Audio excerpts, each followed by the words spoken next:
nous sommes en direct avec Reed Brody, avocat pour Human Rights Watch.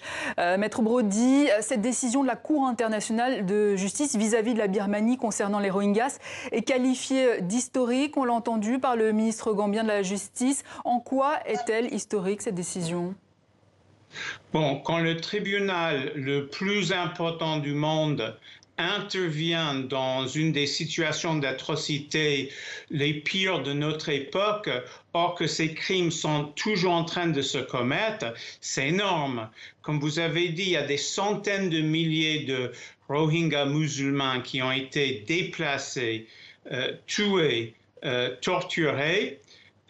Et bon, même si la situation est encore loin d'être la réalité résolue, quand même ce peuple qui est parmi les peuples les plus persécutés au monde peut enfin un goût de justice finalement. Alors, on a entendu les principales mesures d'urgence ordonnées par la Cour. Est-ce que vous pensez qu'elles pourront être appliquées ?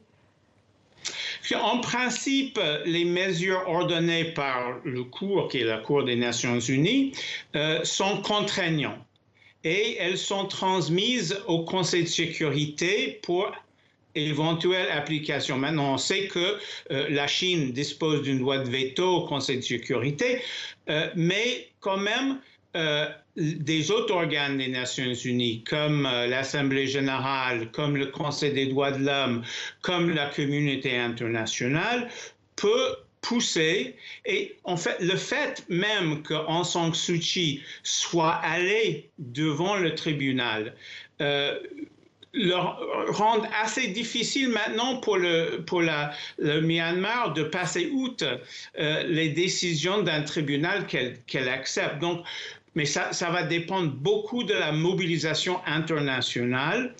Et comme les mesures ordonnées par la Cour sont très spécifiques, et la Cour a demandé à Myanmar de rendre compte dans les 4 mois et après tous les 6 mois. Donc le Myanmar est en quelque sorte sous tutelle de la Cour internationale de justice grâce à la Gambie. Maître Brody, il nous reste une trentaine de secondes. Pour bien comprendre l'affaire, comment expliquer que la Gambie, pays africain de seulement 2 millions d'habitants, qui sort à peine du règne de Yahya Jammeh, puisse changer le sort des Rohingyas ? C'est beaucoup dépend du ministre de la Justice à qui je salue, qui a eu la volonté, comme il avait eu à poursuivre des cas de génocide au Rwanda, de continuer ce combat. Mais c'est aussi le combat de la Gambie qui réémerge et qui veut récupérer sa place dans le concert des nations.